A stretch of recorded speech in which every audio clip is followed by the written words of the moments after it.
Hello, friends. I hope everyone is healthy. Friends, you are currently watching the scene of the Bushehr nuclear power plant on the screen, which is the first and currently only operational nuclear power plant in Iran.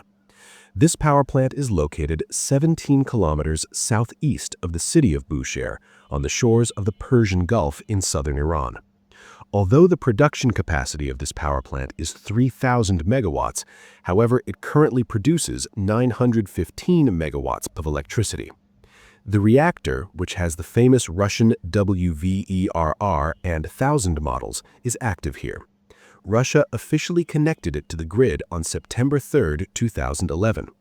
The famous German company Simco first started building it in 1976. However, after the Islamic Revolution in Iran in 1979, they left. In the 1990s, Russia acquired it and installed its VVERR technology reactors on the German-built infrastructure.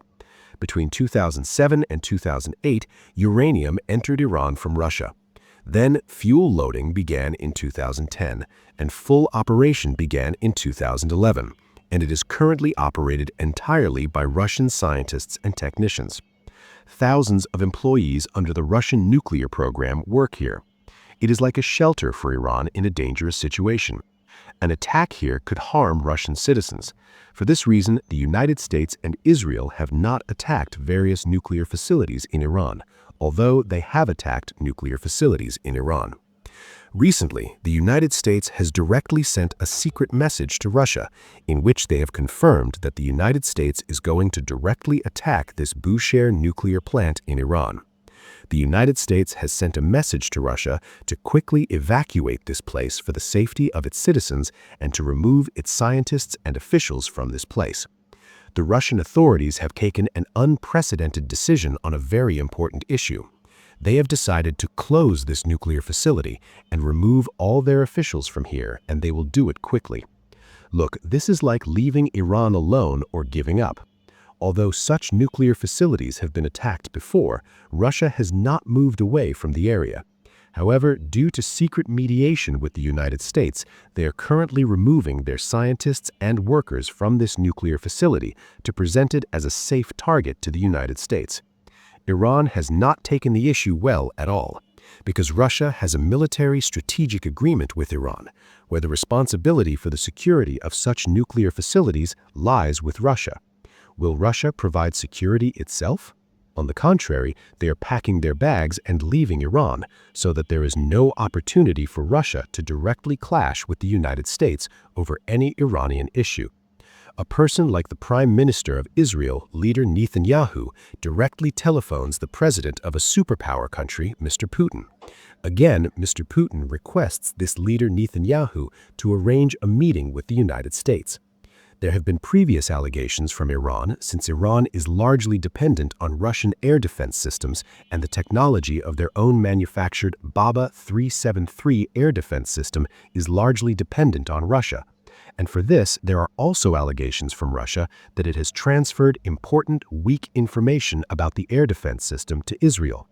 And for this, Iran has installed the entire command center with the help of China and alternative Chinese technology to Russian technology. Russia is not taking this well at all. Russia thinks that this is a big blow for it, or that Iran has gone out of its circle, for which it is reported that Russia is now openly compromising with the United States, increasing relations with Israel, or you can say maintaining its position through liaison. Recently, there was a telephone conversation between Donald Trump and Mr. Putin, and Mr. Putin also gave a deadline of 1 week regarding this issue, regarding this Iranian attack. It was said that countries like Saudi Arabia have confirmed the deadline for attacking Iran at any moment this week. In such a situation, if the war between Ukraine and Russia intensified, the United States would feel pressure and could be forced to withdraw from this attack. However, recently, Donald Trump has called Mr. Putin and requested him to stop the attack on Ukraine for the next week. What is unprecedented is that Mr. Putin has agreed to it. It is being said that the next week, maybe 1 to 2 weeks at the most, Russia will not launch any new attack on Ukraine. Russia will remain completely silent. and this will only help the United States and its allies to focus their heads directly on the issue of Iran, or to determine the strategy for direct use of force, more specifically, which is not taken for granted by military experts.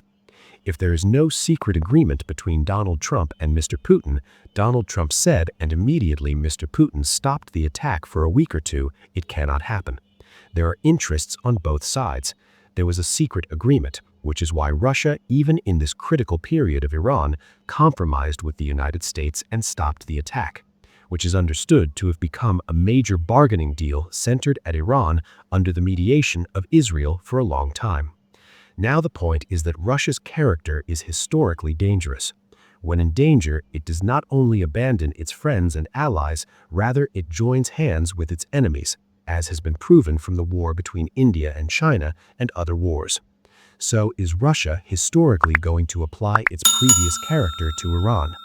Look, on one hand, when the United States wants to cut off Iran's energy sources and the supply of logistical support, there are also indications that Russia has secretly agreed or is compromising in its own interests and leaving Iran. When the overall situation is so important and serious, the U.S. wants to send the Lebanese army to war against Hezbollah. If Hezbollah is busy defending itself internally, it cannot launch any military attack against Israel on behalf of Iran. Therefore, any kind of economic cooperation and large amount of military assistance that the U.S. wants to provide to the Lebanese army is very important. You can see the chapter on the screen focusing on this issue. Bangladeshi media and other media are confirming that for the first time, the head of the Lebanese army is visiting the United States to focus on military assistance and security issues. The U.S. Pentagon and senior officials will hold a closed secret meeting with the head of the Lebanese army, and from there they will provide a large amount of weapons to the Lebanese army, and the U.S. will provide all the weapons and facilities needed to disarm Hezbollah and dismantle their capabilities. The U.S. has also offered to provide billions of dollars annually to Israel or Jordan as part of military aid to finance Lebanon's military development if the Lebanese army can suppress Hezbollah. The issue is very hot now, where Hezbollah has also threatened to somehow neutralize any attack, but they will not spare their army, even though they do not want to fight against their own country's army. Well, now let's see how much the new U.S. equation and the wrong steps of the Lebanese army have complicated the whole situation. So friends, goodbye like today. See you again with a new video. Until then, everyone be well, stay healthy. Thank you.